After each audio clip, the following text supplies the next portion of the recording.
Ada satu buku bagus Bapak Ibu rahmati Allah yang dikalang oleh Dr. Basam Nahjaran. Saya belum pernah bertemu dengan beliau, tapi karya-karya beliau sudah saya baca karena itu juga menjadi bagian dari studi saya. Bapak Ibu rahmati Allah, beliau menuliskan berdasarkan pengkajian tafsir matematika dan sirah Palestina berdasarkan Al-Quran dan hadis-hadis Rasulullah. Ada teori yang menarik, judulnya Kehancuran Israel di tahun 2024. Ya, dari mana beliau mendapatkan ini? Bapak Ibu rahmati Allah, berdasarkan apa yang dikemukakan oleh beberapa pakar sejarah dan fakta di lapangan. Contohnya Muhammad Ahmad Ar-Rasyid, dia adalah seorang penulis Irak. Ketika Israel memproklamirkan berdirinya negara mereka di tanah Palestina, ya, pada tanggal 15 Mei 1948, seorang wanita tua Yahudi menangis dan masuk pada rumah Muhammad Arsyad Ar-Rasyid ini. Muhammad Ahmad Ar-Rasyid, penulis Irak. Dia menangis. Maka kemudian Muhammad Ahmad Ar-Rasyid mengatakan, "Ya jad, lima tabkin, afala takun li ummatika baldun?" Ya. Ba'da muddati sanah tawilah. Ya. Kenapa engkau menangis, hai nenek? Bukankah negaramu sekarang bangsamu punya negara di tanah Palestina? Kenapa engkau malah menangis? Maka apa kata sang nenek? Berdasarkan nas-nas dalam Taurat yang saya baca, sesungguhnya Yahudi tidak akan merdeka, merasakan kemerdekaannya sejak mereka mendirikan negara mereka di tanah Palestina, kecuali hanya 76 tahun saja. Alasan yang kedua, matematika Quran.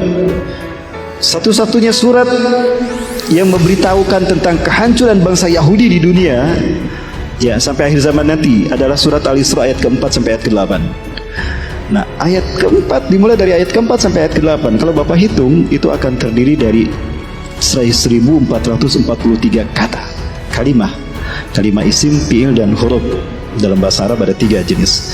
Nah, 1443 itu di dalam Al-Quran. Apakah ini bukan merupakan isyarat atau sesuatu yang begitu saja sia-sia? Tidak, ini isyarat.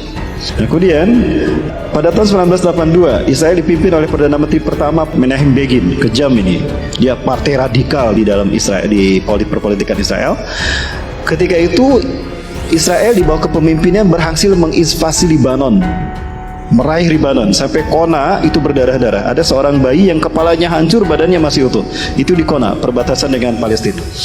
Nah, di saat itu dia ceramah merayakan kemenangannya tahun 1982. Berdasarkan nas-nas dalam Taurat yang kita yakini sebagai kitab suci kita, ya, bangsa kita ini hanya tinggal 40 tahun merasakan kemerdekaannya di muka bumi. Ya, terakhir Bapak Ibu rahmati Allah Subhanahu wa taala, berdasarkan doktrin keyakinan Yahudi, kalau komet Halley datang, ya, itu isyarat 2, kehancuran satu bangsa dan kebangkitan satu bangsa. Ini keyakinan Yahudi sampai hari ini, karena mereka meyakininya berdasarkan astrologi juga. Komet Halley terakhir itu terjadi pada 1367, bertepatan saat Israel memproklamirkan negaranya di tanah Palestina. 1367 Hijriah, kalau ditambah 76 hasilnya 1443. Dan kalau kita tambahkan ke tahun Masehi 1948, tambah 76 2024. Ada 2 tahun yang berbeda. Apakah ini isyarat sebagaimana keyakinan Yahudi tadi? 2024 Palestina merdeka. Allahu Akbar.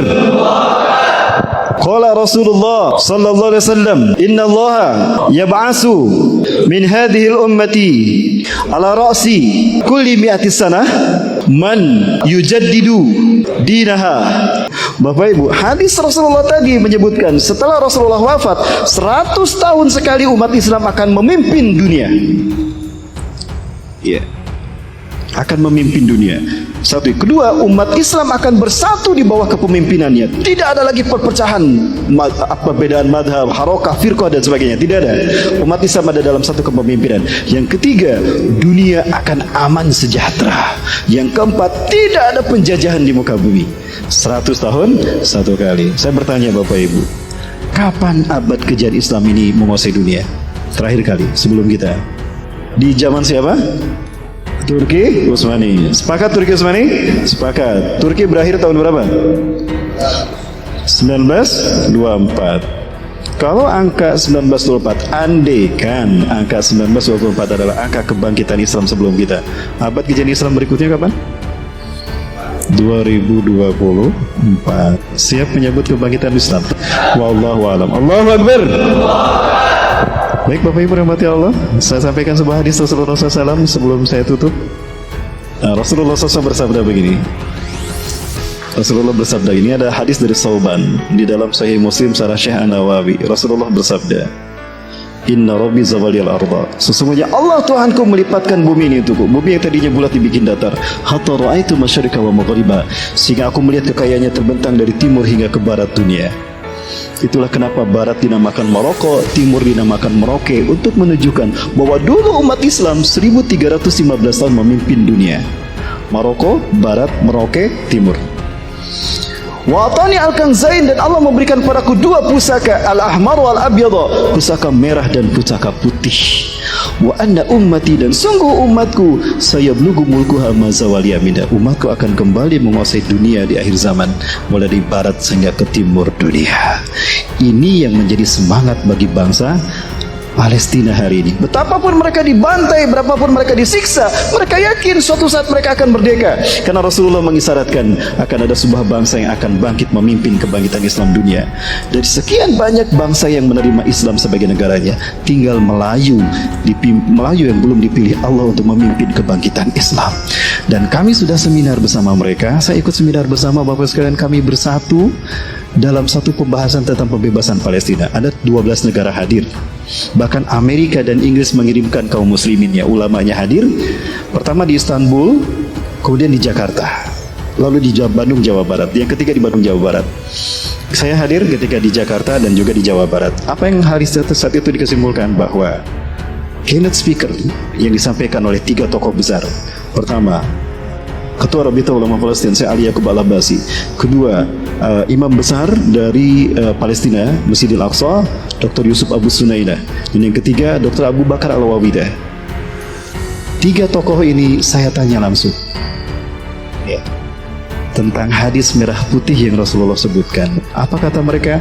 Ala kulli biladin alladina yaquluna ala islam madinahum. Antum ya Indonesia, lam yaqtarukumullah li zari hadatin. Dari semua negara yang menerima Islam sebagai agamanya, tinggal kalian Indonesia yang belum Allah pilih memimpin kebangkitan Islam. Dan ini bukan kata-kata mereka. Bapak Ibu saksikan, setiap kali kita merayakan HUT RI, mereka juga merayakannya. Kenapa? Karena mereka yakin satu negara yang belum Allah pilih untuk memimpin kebangkitan Islam, mereka lah yang akan memimpin kemerdekaan Palestina. Allahu Akbar. Bapak Ibu rahmati Allah Subhanahu wa taala. Sementara itu, jadi menurut saya pribadi, ya, bahwa kami yakin Palestina akan merdeka, dan nampaknya tidak lama lagi. Kalau benar Allah menakdirkan apa yang dinyatakan oleh Dr. Bassam Nahjar, seorang pakar tafsir dan beliau adalah dosen di Gaza, dokter ilmu Quran dan hadis, itu benar analisa beliau, subhanallah, kehancuran Israel, kebangkitan Islam berarti telah dekat Bapak Ibu. Artinya, siap-siaplah kita menghadapi perang-perang besar di muka bumi ini. Itu tidak akan kita menangkan kecuali kita berjamaah, umat Islam bersatu semua ulama di seluruh dunia. Ya, kemudian kuatkan, arahkan ke kekuatan dan potensi yang kita miliki untuk pembebasan Al-Quds dan juga kemerdekaan negara mereka masing-masing. Insya Allah dengan demikian Islam akan berjaya. Allahu Akbar.